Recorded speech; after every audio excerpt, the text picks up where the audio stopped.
بسم الله الرحمن الرحیم. د لوی خدای په نامه ټول د افغانستان ملت ته، شریف ولس ته، ټولو قومونو ته، خویندو او ورونو ته السلام علیکم ورحمت الله وبرکاته. دا چې تاسو ډېر ښه پوهېږئ چې افغانستان کې یو د جبر او یو توره شپه 3 کاله کېږي چې پر افغانستان باندې حاکمه ده.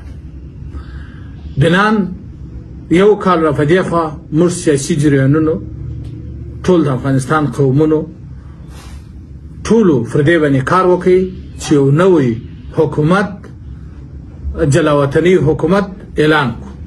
نن د افغانستان د اسلامي جمهوري دولت د جمهور رئیس په توګه باندې زه خپل اعلان کوم چې د جلاوطني حکومت دی په راتلونکي 15 ورځې کې به موږ د انشاءالله د زون د لارې څخه به د لوړې مراسم یا هغه مراسم ترسره کړو.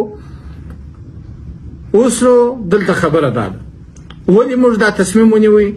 یو کال را په دې خوا موږ دا هڅه کول، هره ورځ مو پر طالب غږ کاوه.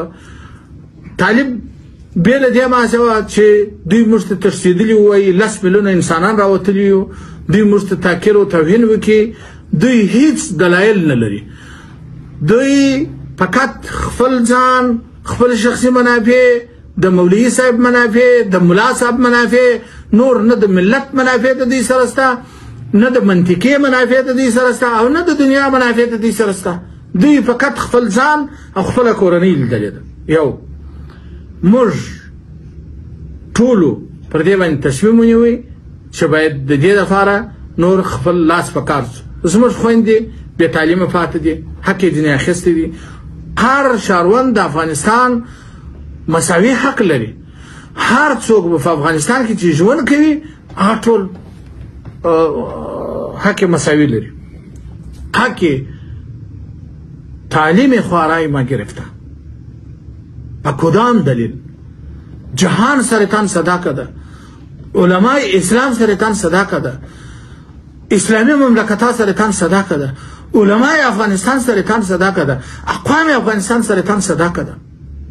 فقط شما از خودخواهی، از فکر میکنی که از میلی توفنگ آمدی سری مردم افغانستان به زور حکومت میکنی.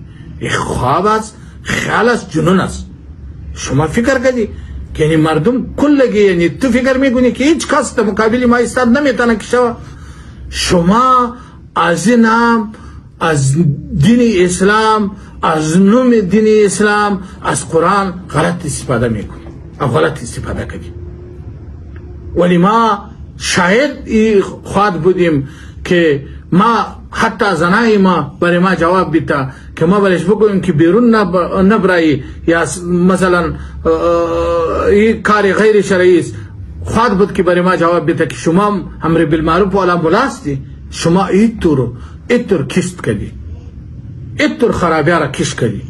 مرد تش خوش داره پیشنو دولت افغانستان یو دا وطن هیچ کله چاته نه پریږدو.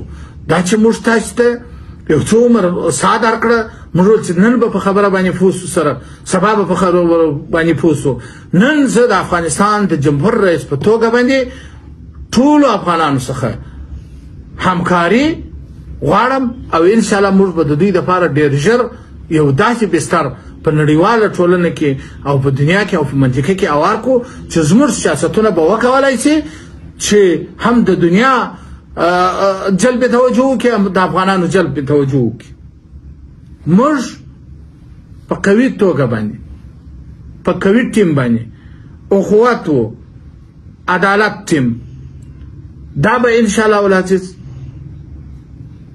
په ګډه باندې، په همکاري باندې د منطقې سره او پرا منطقې سره او د نړیوالې ټولنې سره پر ټولو باندې بحث کوو او راځو به اول پر طالبانو غږ کوو.